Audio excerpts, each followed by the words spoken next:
Welcome students. आज हम बनाएंगे क्लास 10 के चैप्टर 4 यानी रेक्टेंगुलर पैरेललोपाइप्ड या क्यूबॉइड या आयत घन, इसके कुछ इम्पॉर्टेंट एप्लीकेशंस को। ओके, तो सबसे पहले हम आएंगे एप्लीकेशन नंबर 9, प्रयोग 9 में। ठीक है, इससे पहले भी कुछ एप्लीकेशंस है, प्रयोग है जो कि बनाना है, लेकिन वो जो है इजी है। ओके, और उसको आप थोड़ा सा अगर अपने से कोशिश करेंगे तो बिल्कुल इजीली बना लेंगे। ओके, एप्लीकेशन 9 जो है ये बना हुआ है। मेरा फोकस है कि जो एप्लीकेशन नहीं बना हुआ है और इम्पोर्टेंट है उसको बनाओ, जैसे एप्लीकेशन नंबर 10 है, लेकिन एप्लीकेशन नंबर 9 ये ज़्यादा मुझे इम्पोर्टेंट लग रहा है और ये बना हुआ है, लेकिन कुछ जगह में गैप है, उसको थोड़ा मैं समझा दे रहा हूँ। ओके, उसके बाद एप्लीकेशन 10 बनाएंगे।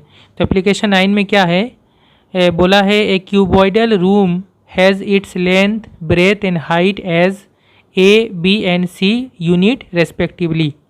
कहा जा रहा है एक क्यूबॉइडल रूम है। क्यूबॉइडल यानी इसमें लंबाई है, चौड़ाई और ऊंचाई है, लेंथ, ब्रेथ और हाइट है। हिंदी में जैसे हम कहते हैं आयत घनाकार एक कमरा है। ठीक है, जिसमें लंबाई, चौड़ाई, ऊंचाई है। तो लंबाई जो है, लेंथ, वो पहले वाला होगा यानी ए यूनिट या ए इकाई, ये लंबाई है।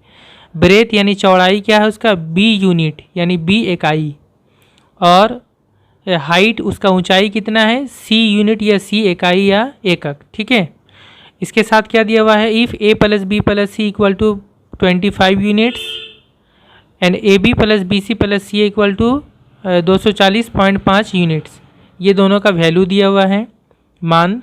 Then let us write the length of the longest rod that can be kept in this room. तो उस रूम में, उस कमरे में सबसे बड़ा जो रड रखा जा सकता है, सबसे लंबा, लॉन्गेस्ट यानी सबसे लंबा जो रड या लोहे का छड़ मान लीजिए रखा जा सकता है, उसकी लंबाई क्या होगी। तो देखिए स्टूडेंट, बेसिकली एक इस तरह का अगर क्यूबॉइडल रूम है, आयत घनाकार रूम है, तो इसमें जो सबसे लंबा रड रखा जा सकता है, जो छड़ रखा जा सकता है, वो कोना कोनी रखा जा सकता है, यानी तिरछे अंदाज में, कॉर्नर वाइज। जैसे इस कोना में रखे और इस कोना में, यहाँ से यहाँ मिलाएंगे तो सबसे बड़ा वही होता है। ठीक है, रड। तो ये आप देख भी सकते हैं अपने कमरा में, आप सबसे लंबा जो हो सकता है, कोई बांस या कोई रड, वो तिरछा अंदाज में रखा जा सकता है। तो यहाँ पे लॉन्गेस्ट रड का लंबाई निकालना मतलब क्या, हमें तिरछे अंदाज में जो चीज़ होता है वो उसका लंबाई निकालना होगा। तो वो क्या होता है, वो डायगोनल होता है, डायगोनल या विकर्ण होता है। ठीक है, तो हमें क्या निकालना है, डायगोनल की लंबाई। तो हम डायगोनल का जो फॉर्मूला होता है उसको यूज़ करेंगे। देखिए सॉल्व किया हुआ, क्या दिया हुआ है, लेंथ ए यूनिट दिया हुआ है, breadth B unit, height C unit है।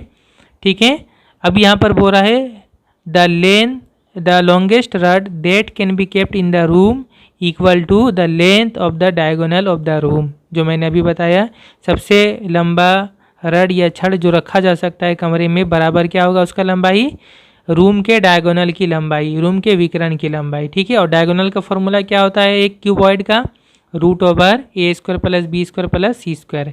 ए मतलब लंबाई, बी मतलब चौड़ाई, सी मतलब ऊंचाई, इतना यूनिट, ये उसका फॉर्मूला है डायगोनल या विकर्ण का। ओके, अब हमें ये निकालना है a square plus B square plus C square. ये हम कैसे निकालेंगे, क्वेश्चन में ए बी सी प्लस करके इसका वैल्यू है और इसका वैल्यू दिया हुआ है, इन दोनों का हेल्प लेकर हमें इसका वैल्यू को निकालना पड़ेगा। और ये कैसे आएगा, ये क्लास 9 का एक फॉर्मूला है, उस फॉर्मूला को यहाँ पर यूज़ किया गया है। ठीक है, वो फॉर्मूला यहाँ पर है, फॉर्मूला है ए प्लस बी प्लस सी का होल स्क्वायर का फॉर्मूला। और ये फार्मूला जब हम तोड़ते हैं तो ये फार्मूला क्या बनता है, a square plus B square plus C square plus 2 into, यहाँ पर जो खाली लिखा हुआ यहाँ पर होगा a B plus B C plus C a होगा। ठीक है, मैं इसको पेंसिल से लिख दे रहा हूँ। तो इसका फॉर्मूला क्या है, फॉर्मूला है यहाँ पर A B 2 into A B plus B C plus C A. Class 9 में एलजेब्रा अगर आपने पढ़ा है तो ये फार्मूला होता है, ए प्लस बी प्लस सी का होल स्क्वायर को तोड़ने से ये फार्मूला होता है। ठीक है, तो इसी फार्मूला से हमें इसका वैल्यू मिल जाएगा। कैसे, देखिए ए प्लस बी प्लस सी का वैल्यू कितना है, 25 है, तो इसके जगह में हम क्या लिख देंगे, 25 लिखेंगे। इसके जगह में हमने ए बी सी की जगह 25 लिखा, इसका स्क्वायर है तो अब इसका स्क्वायर हो गया 25 का स्क्वायर इक्वल टू, ये तीनों को सेम लिखा है उसी तरह, प्लस 2 इंटू इसका वैल्यू भी दिया हुआ है क्वेश्चन में, इसका वैल्यू कितना है 240.5, 240.5, तो इसके जगह में ये लिखेंगे 240.5। अब क्या हुआ देखिए, 25 का स्क्वायर कितना होता है, यानी 25 को 25 से इंटू करेंगे, जरब करेंगे या गुण करेंगे तो हो जाएगा वो 625। इधर हो गया 625 और इधर इन दोनों को इंटू करेंगे तो ये हो जाएगा 481। इंटू करके देख लीजिएगा। ओके, 481। तो a square plus B square plus C square plus 481 equal to हो गया इधर 625। इधर से 481 को हम इस तरफ कर दे रहे हैं। एक लाइन यहाँ पे छोड़ दिया मतलब अगर जो इंटेलिजेंट स्टूडेंट है वो तो आसानी से समझ रही है कैसे हुआ। जो नहीं समझ रहे वो इस तरह से चाहे तो एक लाइन लिख सकते हैं कि इधर हो गया कितना 625 और 625 equal to A square plus B square plus C square और इधर हो गया प्लस 481। अब हम क्या करेंगे, इसको निकालने के लिए 481 को इधर कर दें 625 और इधर 481 इक्वल टू के राइट साइड में इधर आएगा तो प्लस ही, इधर आएगा माइनस हो जाएगा। Minus 481 equal to right side में होगा a square plus B square plus C square. ठीक है, दो लाइन चाहे तो लिख सकते हैं। ये हो गया a square plus B square plus C square. Okay, तो ये इक्वल टू कितना हो गया 625 माइनस 481। उसी चीज़ को घुमा के लिखा है, इस चीज़ को लेफ्ट साइड में लिख दिया और इस चीज़ को राइट साइड में लिख दिया है, बात एक ही है। ठीक है, तो यहाँ 625 माइनस 481 को माइनस करेंगे तो ये हो जाएगा 144। ओके, 144। इसके बाद क्या हुआ, यहीं से आ जा रहा है हमारा ए स्क्वायर प्लस बी स्क्वायर सी का रूट निकालना है, इसका रूट निकालना है। तो हम क्या करेंगे, यहाँ आने के बाद दोनों तरफ रूट कर देंगे, इधर भी रूट कर देंगे और इधर भी रूट कर देंगे। ठीक है, तो इसका ऊपर रूट चढ़ा देंगे तो ये हो जाएगा root a square plus B square plus C square, जो हो गया length of the diagonal of the room के डायगोनल की लंबाई या रूम के विकर्ण की लंबाई। इसका रूट मतलब इधर रूट हो गया, मतलब 140 पे रूट हो गया। 140 का रूट कितना होता है, 12 होता है। 12 को 12 से इंटू करेंगे तो 144 होगा। तो जो सबसे बड़ा रड जो उस रूम में रखा जा सकता है छड़, उसका लंबाई कितना होगा 12 यूनिट या 12 इकाई। ठीक है, या 12 एकक, ये हो जाएगा आंसर। तो इसको समझाना था। इसके बाद हम आते हैं एप्लीकेशन नंबर 10 में। ठीक है, अच्छा इसको अच्छी तरह प्रैक्टिस करेंगे। एप्लीकेशन 10 क्या है, I have made a rectangular parallelopiped by joining 2 cubes side by side made by मीता।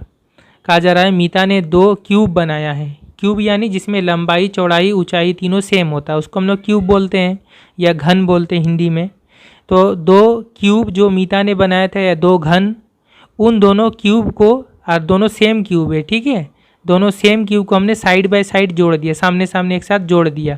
तो जोड़ने से क्या हुआ, एक रेक्टेंगुलर पैरेललोपाइप बना, यानी आयत घन बना। ठीक है, इस तरह का बना।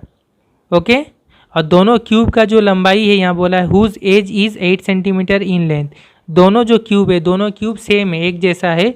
उनमें से हर एक क्यूब का एज का लंबाई, एज यानी किनारा या उसका एक साइड या एक भुजा, उसका लंबाई 8 सेंटीमीटर। ठीक है, दोनों क्यूब का, उनको जोड़कर क्या बनाया है, रेक्टेंगुलर पैरेललोपाइप बनाया। क्योंकि 2 क्यूब जब साइड बाय साइड जुड़ेगा तो कैसा बन जाएगा, एक रेक्टेंगुलर पैरेललोपाइप बन जाएगा या फिर आयत घन बन जाएगा। Let us calculate the total surface area and the length of the diagonal of the rectangular parallelopiped which is made in this way. तो इस तरह से जो रेक्टेंगुलर पैरेललोपाइप या आयत घन बना, उसका हमें 2 चीज़ निकालना है। एक है टोटल सरफेस एरिया निकालना है, समग्र तल का क्षेत्रफल, और दूसरा निकालना है length of the diagonal, diagonal की लंबाई या विकर्ण की लंबाई। तो इसका थोड़ा हिंट्स यहाँ पे दे दिया है, थोड़ा इशारा दे दिया कि कैसे बनेगा, कि जब 2 क्यूब को हम साइड साइड में जोड़ेंगे और दोनों क्यूब का एक एक साइड 8 सेंटीमीटर है, तो फिर जो पैरेललोपाइप आएगा आयत घन, उसका लंबाई हो जाएगा 16 सेंटीमीटर और चौड़ाई और ऊंचाई दोनों 8-8 सेंटीमीटर होगा। ये कैसे होगा, मैं नक्शा से दिखा दे रहा हूँ। तो स्टूडेंट्स, नक्शा ऐसा होगा, चित्र जो होगा इस तरह का होगा। ये एक क्यूब है, ठीक है, ये क्यूब हो गया, इसका एक साइड या एक भुजा कितना है या एज, वो 8 सेंटीमीटर है। और ठीक इसके बगल में भी एक और क्यूब है जो इसके बिल्कुल सेम है, इसका भी एक साइड कितना है या एक भुजा या एक एज, वो 8 सेंटीमीटर है। इन दोनों को हमने ऐसे जोड़ दिया है, ठीक है, सामने सामने। तो जब जोड़ दिया तो कैसा बन गया, ये एक रेक्टेंगुलर पैरेललोपाइप बन गया। ठीक है, आयत घन बन गया। वही चीज़ मैंने यहाँ पे लिखा है, if 2 cubes of edge 8 centimetre each be joined side by side. अगर 2 8 सेंटीमीटर किनारे वाले या भुजा वाले क्यूब्स को जोड़ा जाए आमने सामने, साइड बाय साइड, ठीक है, अगल बगल, जोड़ा जाए, देन फॉर दिस रेक्टेंगुलर पैरेललोपाइड, तो उस रेक्टेंगुलर पैरेललोपाइड के लिए या आयतघन के लिए लंबाई कितना हो जाएगा। तो देखिए लंबाई इसका क्या हो गया, लंबाई ये हो गया, सबसे बड़ा वाला साइड ये लंबाई हो गया, तो लंबाई टोटल कितना होगी 8 + 8 16 हो जाएगा, ठीक है ना। उसी चीज़ को यहाँ पे दिया है 8 + 8 16 सेंटीमीटर। तो किताब में तो ऐसे ही था, मैंने समझा दिया नक्शा से, अब क्लियर हो गया ये चीज़। लंबाई होगी इसका 16 सेंटीमीटर, ओके लंबाई। और चौड़ाई देखिए, चौड़ाई ये चीज़ हो जाएगा, चौड़ाई तो इतना ही रहेगा सब तरफ, ये भी चौड़ाई 8 सेंटीमीटर ही रहेगा, क्योंकि ये क्यूब जो है इसका लंबाई चौड़ाई ऊंचाई तीनों सेम होता है। जब जोड़ दिया तो लंबाई सिर्फ चेंज हुआ, चौड़ाई तो इसका टोटल का देखेंगे सेम ही है 8 सेंटीमीटर, चौड़ाई भी 8 सेंटीमीटर, इसको बी बोल रहे हैं। और हाइट इसका ऊंचाई, ये वाला ऊंचाई है, ऊंचाई भी कितना हो गया 8 centimetre. C A B C का वैल्यू आ गया। अब हमें जो निकालना तो हम बिल्कुल ईजिली निकाल सकते हैं, टोटल सरफेस एरिया निकालना था, इसलिए total surface area of the पैरेललोपाइड,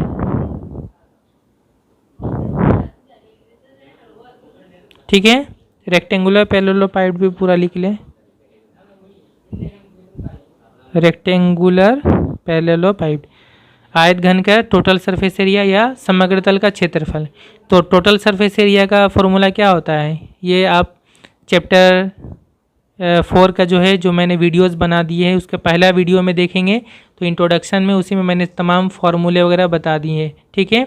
उसको देख लीजिएगा, मेरे चैनल के प्ले लिस्ट में वीडियो बना हुआ है, ठीक है। तो फार्मूला क्या है, 2 × AB + BC + CA या AC, ठीक है, इतना स्क्वायर यूनिट या वर्ग इकाई, ठीक है। एरिया में हमेशा स्क्वायर का वर्ड यूज़ होता है, ओके वर्ग का।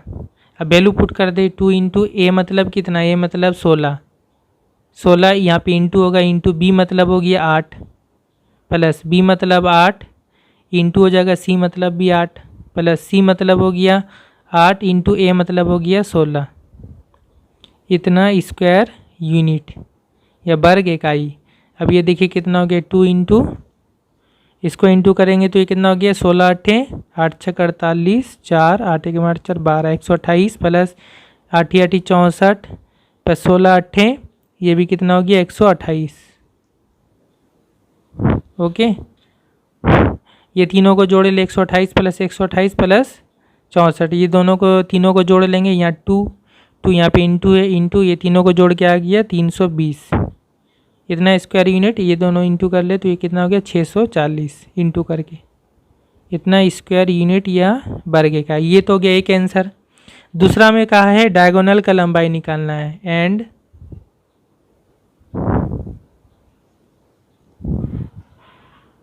Diagonal of the rectangular parallelopiped, rectangular parallelopiped का डायगोनल या आयत घन का विकर्ण की लंबाई। तो डायगोनल का फॉर्मूला क्या होता है, √A² plus B² plus C², इतना यूनिट या इकाई, ठीक है। क्योंकि डायगोनल एक लंबाई है तो लंबाई में सिर्फ यूनिट होता है। √ABC का वैल्यू पुट करेंगे, A मतलब 16 का स्क्वायर प्लस B मतलब 8 का स्क्वायर प्लस C मतलब भी 8 का स्क्वायर, इतना यूनिट बराबर ये कितना हो गया 16 का स्क्वायर मतलब 16 से 16 का इंटू करें 256, 8 का स्क्वायर 8 × 8 = 64, 8 का स्क्वायर 8 × 8 = 64, ओके। इसके बाद ये अंदर में तीनों को जोड़ लेंगे, तीनों को जोड़ कर होगा ये 384, ठीक है, इतना यूनिट। अब क्या करेंगे 384 को अब तोड़ के देखिए साइड में, तो इस तरह से आप चाहे तो पूरा तोड़ के देख सकते हैं।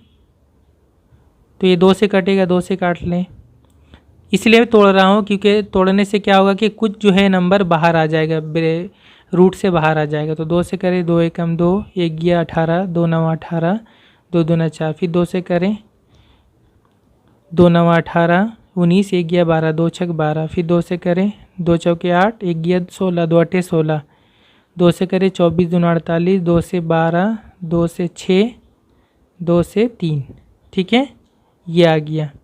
तो यहाँ पर देखिए कितना आ जाएगा, ये सबको अंदर में लिखेंगे इंटू करके, 1 2 3 4 5 6 7 और 7 आ जाएगा, 7 मरतबा 2, 1 2 3 4 5 6 7 और इंटू 3, ये आ गया इतना यूनिट। अब इसमें से बाहर क्या आएगा, अंदर में जोड़ा मिलने से बाहर आता है एक, ये 2 का जोड़ा, ये 2 का जोड़ा, ये 2 का जोड़ा, और नहीं मिलेगा। तो ये जो जोड़ा मिला 2 का है, रूट के अंदर जोड़ा होने से क्या होता है, एक बाहर आ जाता है, 2 1 है तो ये जोड़ा मिल गया तो 1 2 बन के आ जाएगा बाहर। फिर इसका जोड़ा मिला इंटू, फिर इसका जोड़ा मिल गया तो ये बाहर आ जाएगा रूट से, अंदर में क्या रह जाएगा सिर्फ 2 इंटू 3। तो ये कितना हो गया 6, 2 दूना 4 4 2 दूना 4 4 दूना 8, सॉरी या 8 हो गया, 8 रूट, और ये हो गया रूट के अंदर 2 3 6, 8 रूट 6 यूनिट हो गया। ओके, ये हो गया आंसर, ये दूसरा आंसर हो गया, ये पहला आंसर था। ओके, इसके बाद एक और एप्लीकेशन है, एप्लीकेशन नंबर 16 है। ठीक है, ये भी इंपॉर्टेंट है, ये बना हुआ है लेकिन मैं इसको थोड़ा समझा दे रहा हूँ। ठीक है, पेज नंबर 73 में है। इसके बाद 3 एप्लीकेशन जो मैं नेक्स्ट वीडियो में बताऊँगा वो भी इंपॉर्टेंट है, 17 18 और 19, तब ये कंप्लीट हो जाएगा।